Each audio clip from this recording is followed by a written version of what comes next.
All right, ladies and gentlemen, we're starting today the customary system. Customary system is used in 3 countries in the world: the United States, Myanmar, and Liberia. The only 3 countries that use the customary system.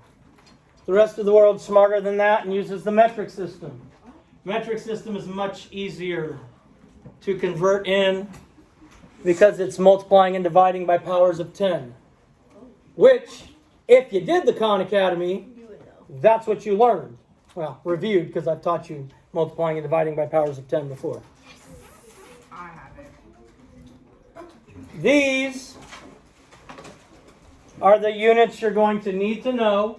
You do not have to have them memorized. If you are taking work in my class, you have them now, because you just saved this to your 5th grade math folder.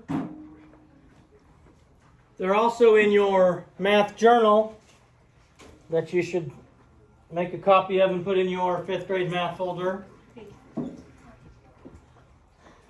And if you're doing something like the MAP test or some other tests that you have to take, they'll be found, you'll be given access to those. So it's not like you have to memorize them. At some point we probably will. We talked in the last, or at the beginning of class, how we know whether we multiply or divide. How we know whether we multiplied or divide. If you're going to from a bigger unit to a smaller unit, you multiply. A smaller unit to a bigger unit, you divide. Like this looks like the division symbol, and this looks like the multiplication symbol. So if you think of that, it should make it easier for you. So all right, let's look at this problem. Yes, I'll call people, probably people who are not paying attention, just so I can mock them. Like people who aren't even on the correct page. To build in his swing, Mr. Matson needs 9 feet of rope for each side of the swing and 6 more feet for the monkey bar. The hardware store sells rope by the yard. The first question that is asked is how many feet of rope does Mr. Matson need for the swing? Bray? Yeah. How many feet of rope does Mr. Matson need for the swing? 24. No. Oh, sorry, harder. 9 feet. Nope. Oh, 6 feet. No. Why don't you read the problem instead of just looking at the numbers and guessing. Or you could have listened when I read the problem.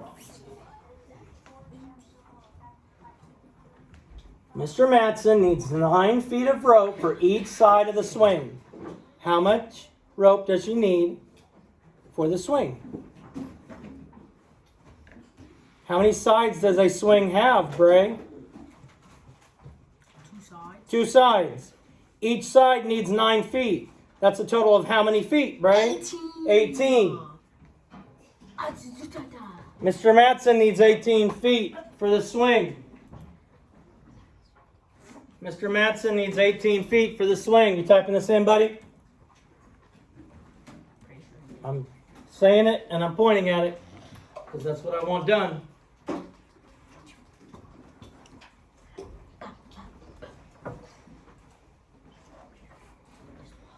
How many feet does Mr. Matson need for the swing and the monkey bars combined? Kaylee.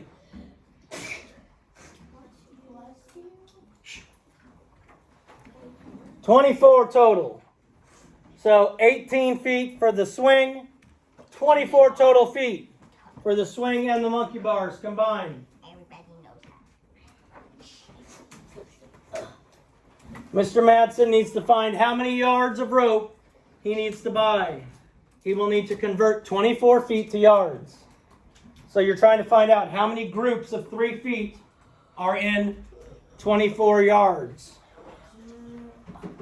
How many in 24 feet. How many groups? Changing 24 feet to yards. So feet are smaller than yards, which means we're going to divide. So if we look here, 24 divided by How many feet are in 1 yard?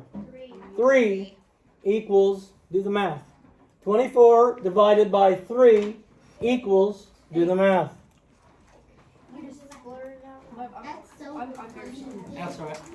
Alright.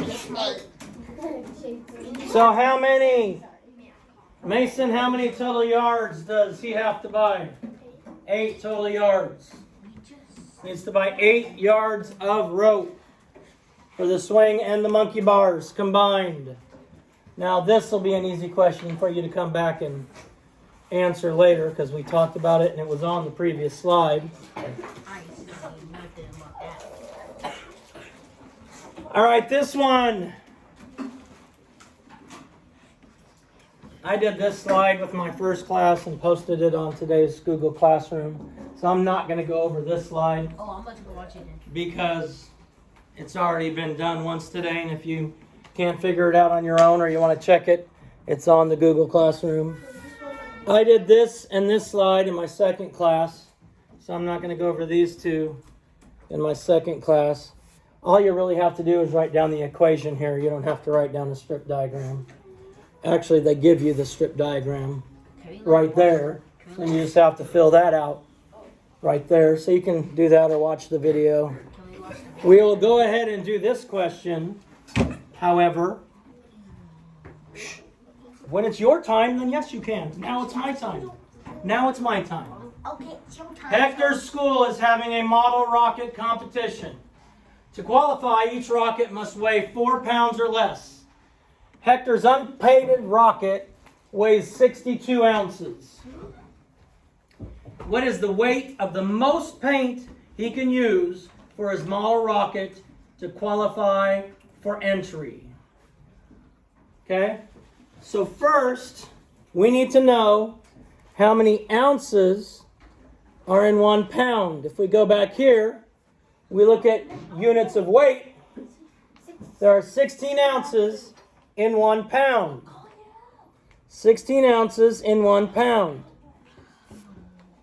So what weight does Hector need to convert? What are we changing from what to what, Jolie? We're changing, what's it called? I don't know. We're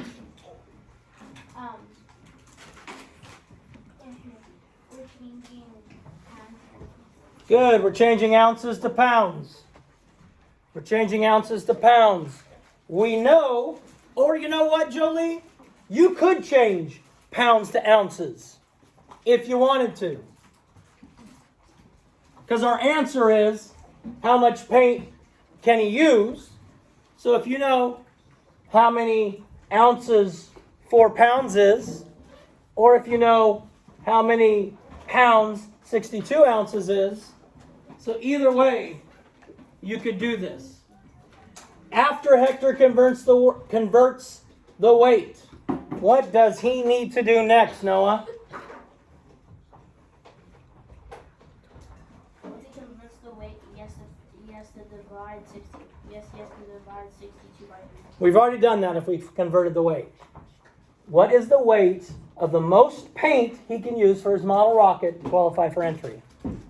We need to know how much paint he can use.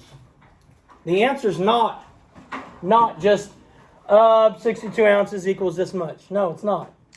The answer is he can use blank amount of paint. Okay? So you're going to answer these two if you're not paying attention and doing it with me. I am. 1 pound equals how many ounces did you say, Noah? 16. So 1 pound equals 16 ounces. That's what goes in that blank. Makes your life very easy.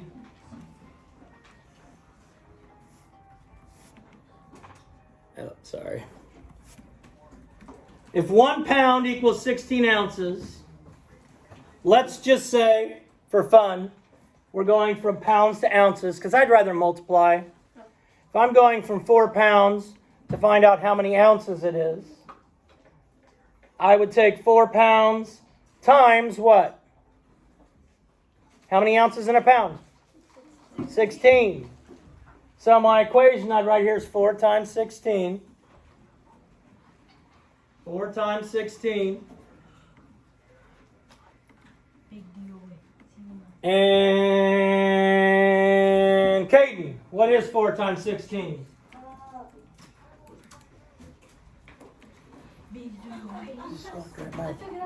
Shh. Let me ask you this, Caden. Do you know what 2 times 16 is?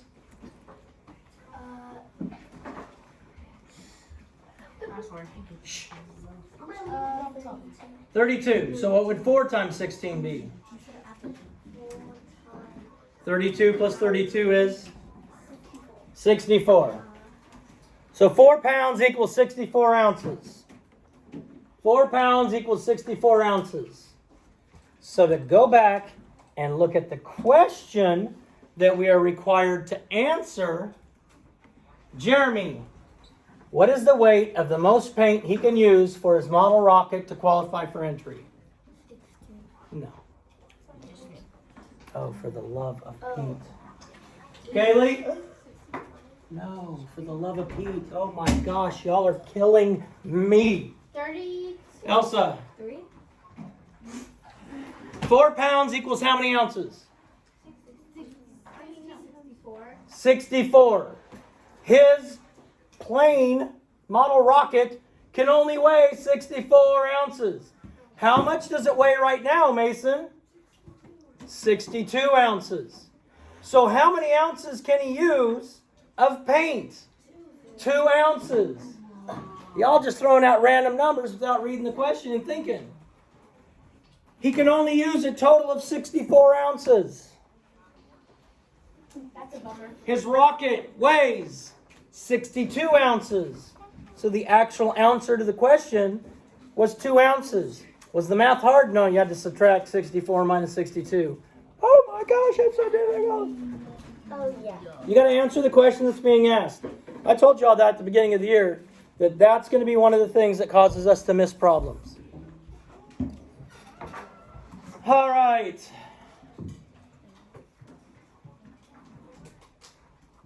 If we're looking at this, the rocket booster on a U.S. space shuttle weighs 1,292,000 pounds each when the shuttle is launched. How many tons does each rocket booster weigh? And it has 2 rocket boosters, just so you know. So we're going from pounds to tons. So you're going to divide. You're going to divide. So I'm going to divide the number of pounds by what? How many pounds in a ton? 2,000. I need to divide the number of pounds by 2,000. 2,000 equals, can we figure out what that one is? 1,000. 1,000 times 2. I'm so smart. She's so Stop the smart. cap. Brandon, don't even.